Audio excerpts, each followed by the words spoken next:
ओम नमः शिवाय। आज की हमारी कथा है चंचुला को मोक्ष की प्राप्ति।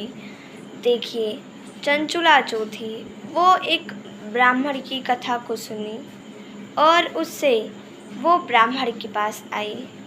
ब्राह्मण कथा में कह रहे थे कि जो भी मनुष्य बुरे कर्म करता है तो उसको यमदूत बहुत ही मारते पीटते हैं। तो इसको सुनकर चंचुला बहुत घबरा गई और ब्राह्मण देव के पास आई और बोली, हे भगवान, आपने जो कहा वो सत्य है। मैंने तो बहुत सारे पाप किए हैं ज़िंदगी में, अपने जीवन में, तो मेरा उद्धार कैसे होगा? मैं तो बहुत नरक में जाऊंगी। आप मुझे उपाय बताइए कि मैं कैसे बच सकती हूँ इन यमदूत की पीड़ा से। आप मुझे बताइए, नहीं तो मुझे बहुत यमदूत मारेंगे। तो वे ब्राह्मण कहते हैं, देखिए, आप अगर चाहती हैं कि आप अपने बुरे कर्मों से बच जाएं, आपको यमलोक ना जाना पड़े, आपको नरक ना जाना पड़े, तो उसका उपाय मैं बताता हूँ। उसका एकमात्र उपाय है, आप शिव महापुराण को श्रवण करें। इसके श्रवण मात्र से मनुष्य को मोक्ष की प्राप्ति हो जाती है और ये आप श्रवण करेंगी तो आपके जितने पाप कर्म हैं वो मिट जाएंगे। चंचुला कहती है, हे भगवान, आप कृपा करके मुझे ये कथा को सुनाएं। तो ब्राह्मण देवता कहते हैं, ठीक है, और ब्राह्मण देवता उसको वो कथा सुनाती हैं शिव महापुराण की। उस कथा को सुनकर चंचुला और भी बदल जाती है। उसके हृदय में एकदम शांति हो जाती है।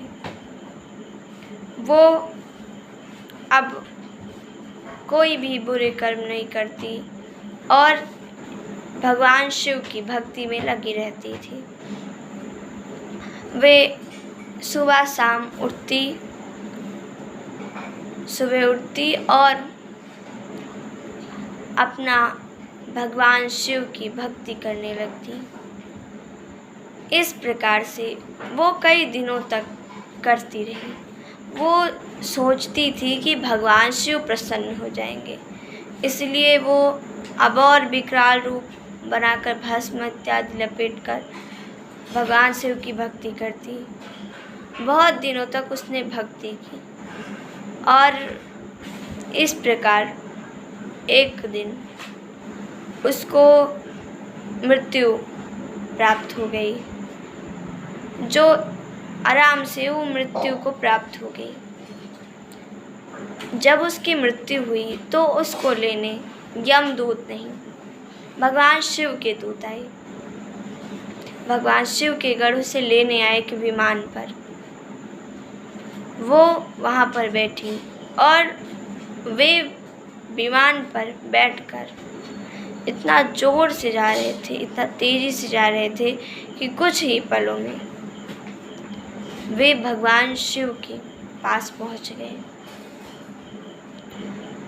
चंचुला ने देखा कि ये शिवलोक है, बहुत अच्छा दिखा। उसने सामने देखा तो भगवान शिव और पार्वती जी बैठे हुए थे